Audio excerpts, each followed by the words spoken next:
তোমালোক ভালে আছা তোমালোকে ইতিমধ্যে ৰজা হৰিশ্চন্দ্ৰৰ কাহিনীৰ প্ৰথম ভিডিঅ'টো নিশ্চয় চাইছা আজি মই ৰজা হৰিশ্চন্দ্ৰৰ কাহিনীৰ দ্বিতীয় অংশটোৰ ভিডিঅ'টো লৈ তোমালোকৰ ওচৰলৈ পুনৰ আহিছো তোমালোকে মনোযোগেৰে শুনা শেষত মাক পুতেক দুয়োকোলৈ ব্ৰাহ্মণ আগবাঢ়িল ৰজা হৰিশ্চন্দ্ৰই পত্নীক বেছি পোৱা টকা বিশ্বামিত্ৰক দক্ষিণা দিলে যদিও মুনি সন্তুষ্ট নহল উপায়বিহীন হৈ ৰজাই চহৰৰ জনসাধাৰণক মাতি আনি ক'বলৈ ধৰিলে কোনোবাই যদি ভৃত্য কিনিব বিচাৰে মোক নিয়ক সুদৰ্শন ডেকা পুৰুষ এজনক ভৃত্য হিচাপে কিনিবলৈ কোনেও সাহস নকৰিলে যদিও অৱশেষত দাড়িয়ে গোফে ভুবকাৰ ৰুক্ষ চুলি ৰঙা চকুৰে সৈতে এখন মুখ আৰু লগত এজাক কুকুৰৰ সৈতে চণ্ডাল এজন আগবাঢ়ি আহি ক'লে মই তোমাক কিনিম মই এজন চণ্ডাল আৰু মোৰ নাম হৈছে প্ৰবীৰ দুখ মনেৰে ৰজা হৰিশ্চন্দ্ৰই চণ্ডাললৈ চাই ক'লে তুমি মোৰ মূল্য সম্পূৰ্ণ কৰি দিয়া আজিৰ পৰা তুমি মোক ভৃত্য বুলি স্বীকাৰ কৰা ৰজাই শৈবাক বিক্ৰী কৰি যি পইচা লাভ কৰিলে সেই পইচাৰে ঋষি বিশ্বামিত্ৰক দক্ষিণা দিলে কিন্তু ঋষি বিশ্বামিত্ৰ সেই দক্ষিণাত সন্তুষ্ট নহল গতিকে এইবাৰ ৰজাই চিঞৰি চিঞৰি চহৰৰ জনসাধাৰণক মাতি ক'বলৈ ধৰিলে যে কোনোবাই যদি ভৃত্য কিনিব বিচাৰে তেনেহ'লে তেওঁক নিব লাগে কিন্তু সুদৰ্শন দেখিবলৈ ধুনীয়া ডেকা পুৰুষ এজনক কোনো দাস হিচাপে ভৃত্য হিচাপে ঘৰলৈ নিবলৈ সাহস নকৰিলে কিন্তু অৱশেষত এজন দাড়িয়ে গোফে ভুবকাৰ ৰুক্ষ চুলি ৰঙা চকুৰে সৈতে এখন মুখ আৰু লগত এজাক কুকুৰ লৈ এজন চণ্ডাল আহিল চণ্ডাল মানে হ'ল শ্মশানত কাম কৰা লোক তেনে এজন চণ্ডাল আগবাঢ়ি আহি ক'লে যে মই তোমাক কিনিম মই এজন চণ্ডাল আৰু মোৰ নাম হৈছে প্ৰবীৰ দুখ মনেৰে ৰজা হৰিশ্চন্দ্ৰই সেই চণ্ডালজনলৈ চাই পৰা ক'লে যে তেওঁৰ মূল্য দিব লাগে আৰু মূল্য দিলেই তেতিয়াহ'লে সেই মুহূৰ্তৰ পৰা চণ্ডালজনে তেওঁক দাস হিচাপে স্বীকাৰ কৰিব পাৰিব চণ্ডালে বিশ্বামিত্ৰক টকাখিনি দি ৰজাক লৈ শ্মশানলৈ গ'ল ভাগ্যৰ লিখন ৰজা হ'ল আজি চণ্ডাল ৰজাৰ কাম হ'ল মৰা মানুহৰ বস্ত্ৰ আৰু যি বস্তু থাকে সেইবোৰ সংগ্ৰহ কৰা দিনে নিশাই শ্মশানতে থকাৰ বাবে চণ্ডালৰূপী ৰজা হৰিশ্চন্দ্ৰৰ মানুহৰ লগত সম্পৰ্ক প্ৰায় নথকাৰ দৰেই হ'ল ৰজাৰ চাৰিওফালে কেৱল কুকুৰ আৰু শগুন মৰা মানুহৰ হাড় মাংসৰ পচা গোন্ধ ইয়াৰ উপৰি সদাহৰ ধোঁৱা এইবোৰ দেখি দেখি ৰজাৰ দেহ মন মলিন হৈ গ'ল চুলি ৰুক্ষ হৈ পৰিল সমস্ত মুখমণ্ডল দাড়িৰে ভৰি পৰিল গাৰ দুৰ্গন্ধত মানুহ ওচৰলৈ যাব নোৱাৰা অৱস্থা হ'ল ৰজা হৰিশ্চন্দ্ৰক চিনিব নোৱাৰা অৱস্থা হ'ল চণ্ডালে ইতিমধ্যে ৰজাক কিনিলে আৰু সেই তেওঁ নিজকে বিক্ৰী কৰি যি পইচা পালে সেই পইচা তেওঁ বিশ্বামিত্ৰক প্ৰদান কৰিলে আৰু বিশ্বামিত্ৰক টকাখিনি দি চণ্ডালে ৰজাক শ্মশানলৈ লৈ গ'ল ভাগ্যৰ কি বিড়ম্বনা ভাগ্যৰ কি লিখন এদিনৰ ৰজা আজি চণ্ডাল হৈ পৰিল এতিয়া ৰজাৰ কাম হ'ল সেই শ্মশানলৈ অহা মৰা মানুহৰ বস্ত্ৰ কাপোৰ আৰু যি য'ত বস্তু থাকে সেই বস্তুবোৰ গোটোৱা দিনে নিশাই ৰজা শ্মশানত থকাৰ বাবে মানুহৰ লগত কোনো সম্পৰ্ক নাইকিয়া হ'ল এতিয়া ৰজাৰ চাৰিওফালে থাকে কেৱল কুকুৰ আৰু শগুন মৰা মানুহৰ হাড় মাংসৰ পচা গোন্ধ ইয়াৰ উপৰি দাহ কৰাৰ যি ধোঁৱা সেই ধোঁৱাবোৰ এইবোৰ দেখি দেখি ৰজাৰ মন আৰু দেহ একেবাৰে মলিন হৈ পৰিল চুলিবোৰ ৰুক্ষ হৈ পৰিল সমস্ত মুখমণ্ডল দাড়িৰে ভৰি পৰিল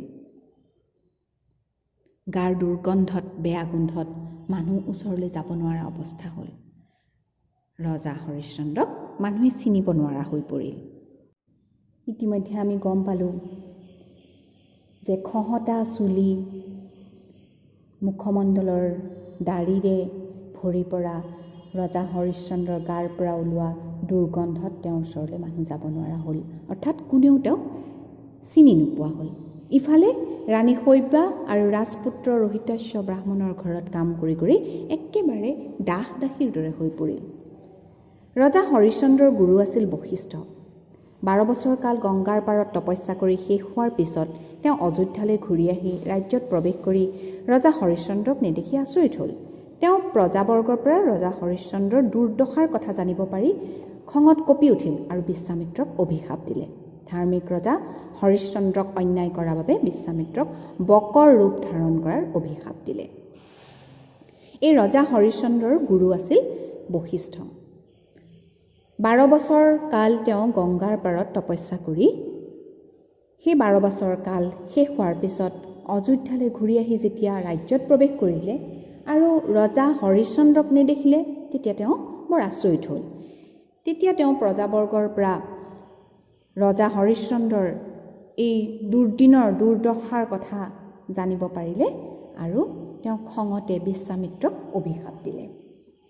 এজন ধাৰ্মিক ৰজাক এনেধৰণে অন্যায় কৰাৰ বাবে বশিষ্ঠই বিশ্বামিত্ৰক বক অৰ্থাৎ বগলীৰ ৰূপ ধাৰণ কৰাৰ অভিশাপ দিলে। বশিষ্ঠ মুনিয়ে বিশ্বামিত্ৰক অভিশাপ দিয়া বুলি গম পোৱাত বিশ্বামিত্ৰৰ লগে লগে ওলোটাই অভিশাপ দিলে যে তেওঁ যদি এটা বগলী হয় তেনেহ'লে বশিষ্ঠ মুনি এটা শগুন হ'ব। দুয়োকে দিয়া অভিশাপৰ ফলত বিশ্বামিত্ৰ হ'ল বক আৰু বশিষ্ঠ হ'ল শগুন। ফলস্বৰূপে বিশ্বামিত্ৰ হৈ পৰিল বগলী আৰু বশিষ্ঠ হৈ পৰিল শগুন। তাৰপিছত দুয়োৰে মাজত যুদ্ধ আৰম্ভ হ'ল, শগুন আৰু বকৰ যুদ্ধ। দুয়োৰে যুদ্ধত পৃথিৱী কঁপিবলৈ ধৰিলে। এতিয়া বিশ্বামিত্ৰ আৰু বশিষ্ঠৰ যুদ্ধ আৰম্ভ হ'ল আৰু সেই যুদ্ধত পৃথিৱী কঁপিবলৈ ধৰিলে। গছৰ ডাল ভাঙি মাটিত পৰিল, পাহাৰ পৰ্বত খহিবলৈ ধৰিলে, যেন ভূমিকম্পহে হ'বলৈ ধৰিছে। গছৰ ডালবোৰ ভাঙি মাটিত পৰিলে, পাহাৰ পৰ্বতবিলাক খহিবলৈ ধৰিলে, এনেকুৱা লাগিলে যেন ভূমিকম্পহে হৈছে। দুয়োজনে মিলি সৃষ্টি ধ্বংস কৰিব বুলি ভাবি সৃষ্টিকৰ্তা ব্ৰহ্মা পৃথিৱীলৈ নামি আহিল। এই বিশ্বামিত্ৰ আৰু বশিষ্ঠই দুয়োজনে মিলি সৃষ্টি ধ্বংস কৰিব বুলি ভাবি সৃষ্টিকৰ্তা ব্ৰহ্মা পৃথিৱীলৈ নামি আহিল আৰু ব্ৰহ্মাই দুয়োজনৰ সাপ মোচন কৰি পূৰ্বৰ দেশ ঘূৰাই দুয়োকে ধিক্কাৰ দি ক'লে, তোমালোক দুয়োজনেই যে একোজন জ্ঞানী মহাতপস্বী মুনি সেই কথা পাহৰি গ'লা নেকি? চি জ্ঞানী লোকেনো এনে কাম কৰেনে? সৃষ্টিকৰ্তা ব্ৰহ্মাই তেওঁলোক দুয়োজনৰে সাপ মোচন কৰিলে, অৰ্থাৎ বক আৰু শগুনৰ পৰা তেওঁলোক ঋষি বিশ্বামিত্ৰ আৰু বশিষ্ঠলৈ পৰিণত হ'ল। তাৰপিছত সৃষ্টিকৰ্তা ব্ৰহ্মাই তেওঁলোক দুয়োজনকে ক'লে যে তোমালোক দুয়োজনে একোজন যে জ্ঞানী মহাতপস্বী মুনি সেই কথা পাহৰি গ'লা নেকি? জ্ঞানী লোকেনো এনেধৰণৰ কাম কৰেনে? অৰ্থাৎ জ্ঞানী লোকেনো যুদ্ধ কৰেনে? ব্ৰহ্মাৰ কথা শুনি দুয়োজনে লাজ পালে আৰু পৰস্পৰৰ ওচৰত ক্ষমা খুজিলে। তাৰপিছত দুয়োজনে শ্মশানত থকা হৰিশ্চন্দ্ৰৰ ওচৰলৈ গ'ল। ব্ৰহ্মাৰ এনে কথা শুনি দুয়োজনে খুব লাজ পালে আৰু দুয়োজনে দুয়োজনৰ ওচৰত ক্ষমা বিচাৰিলে আৰু কি কৰিলে, তাৰপিছতে দুয়োজন হৰিশ্চন্দ্ৰ যিখন শ্মশানত আছিল সেই শ্মশানলৈ গ'ল। সেই সময়ত শ্মশানত এটি মৃত সন্তান কোলাত লৈ এগৰাকী মাতৃয়ে শেষ কৃত্য সম্পন্ন কৰিবলৈ আহিছিল। মাতৃগৰাকীয়ে কান্দি কান্দি কৈছিল, হে মহাৰাজ, আজি তুমি ক'ত? আজি তোমাৰ ৰাণী কৃতদাসী আৰু তোমাৰ সন্তান সৰ্পদংশনত মৰিল। তুমি আজি ক'ত?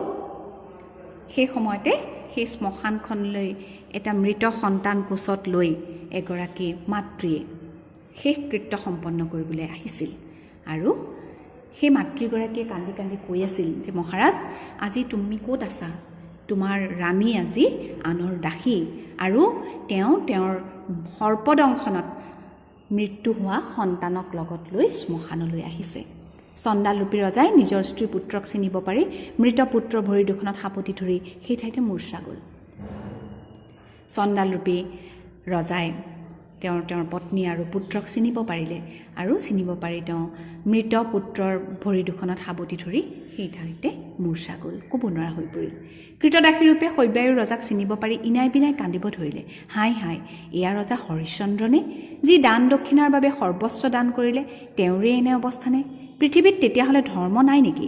নহ'লেনো ইমান পুণ্য কৰ্ম কৰিও ৰজাৰ এই অৱস্থা হ'ব লাগেনে? তেতিয়া ৰাণী শৈবাই ৰজাক চিনি পালে আৰু ইনাই বিনাই কান্দিবলৈ ধৰিলে আৰু ক'লে যে এয়াই ৰজা হৰিশ্চন্দ্ৰ নেকি, যি দান দক্ষিণাৰ বাবে নিজৰ সৰ্বস্ব সকলো দান কৰিলে, তেওঁৰ এনেকুৱা অৱস্থা হ'বলৈ পালেনে? পৃথিৱীত তেনেহ'লে ধৰ্ম বোলা বস্তু নাই নেকি? নহ'লেনো ইমান পুণ্য কাম কৰা মানুহৰো এনে অৱস্থা হ'ব লাগেনে? কিছু সময়ৰ পিছত ৰজাই চেতনা ঘূৰাই পাই পুত্ৰৰ বাবে চিতা সজালে। জীয়াই থকাৰ ইচ্ছা ত্যাগ কৰি ৰজা হৰিশ্চন্দ্ৰ আৰু ৰাণী শৈবা দুয়ো পুত্ৰৰ চিতাতে জুইত জাপ দিবলৈ সাজু হওঁতেই সেই ঠাইত বশিষ্ঠ, বিশ্বামিত্ৰ, ধৰ্মৰাজ আৰু ইন্দ্ৰ আহি উপস্থিত হ'ল।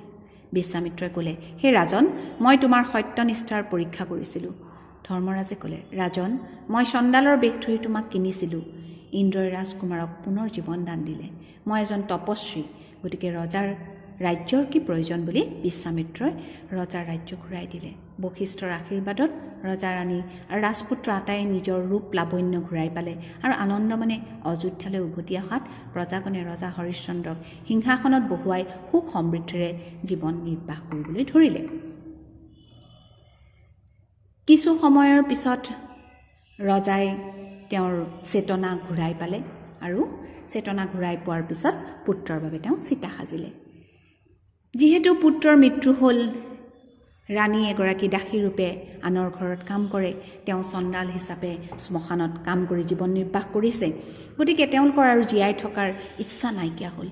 জীয়াই থকাৰ ইচ্ছা ত্যাগ কৰি ৰজা হৰিশ্চন্দ্ৰ আৰু ৰাণী শৈবাই দুয়ো পুত্ৰৰ চিতাতে জুইত জাপ দিবলৈ সাজু হ'ল আৰু তেনে মুহূৰ্ততে সেই ঠাইত মুনি বশিষ্ঠ, বিশ্বামিত্ৰ, ধৰ্মৰাজ আৰু ইন্দ্ৰ আহি উপস্থিত হ'ল। বিশ্বামিত্ৰই তেতিয়া ক'লে যে মই তোমাৰ আচলতে সত্যনিষ্ঠাৰ, সত্যৰ দৃঢ়তাৰহে পৰীক্ষা কৰিছিলোঁ। ধৰ্মৰাজে ক'লে যে ৰাজা, মই তোমাক চণ্ডালৰ বেশ ধৰি তোমাক কিনি আনিছিলোঁ। ইন্দ্ৰই ৰাজকুমাৰক পুনৰ জীৱন দিলে। মই এজন তপস্বী, গতিকে ৰাজ্যৰ কি প্ৰয়োজন বুলি বিশ্বামিত্ৰই ৰজাক তেওঁৰ ৰাজ্য ঘূৰাই দিলে।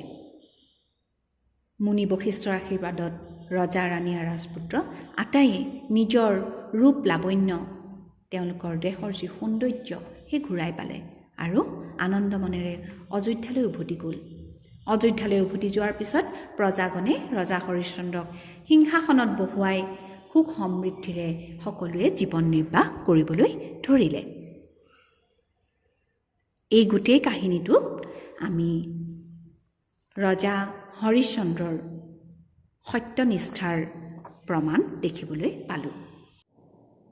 তোমালোকে ৰজা হৰিশ্চন্দ্ৰৰ কাহিনীটো নিশ্চয় বুজি পালা। ৰজা হৰিশ্চন্দ্ৰ এজন ধাৰ্মিক আৰু সত্যপৰায়ণ ৰজা আছিল, এই কথাও তোমালোকে নিশ্চয় বুজি পাইছা। আজিলৈ আহোঁ, পুনৰ আন এটা ভিডিঅ'লৈ তোমালোকৰ ওচৰলৈ মই আহিম। নমস্কাৰ।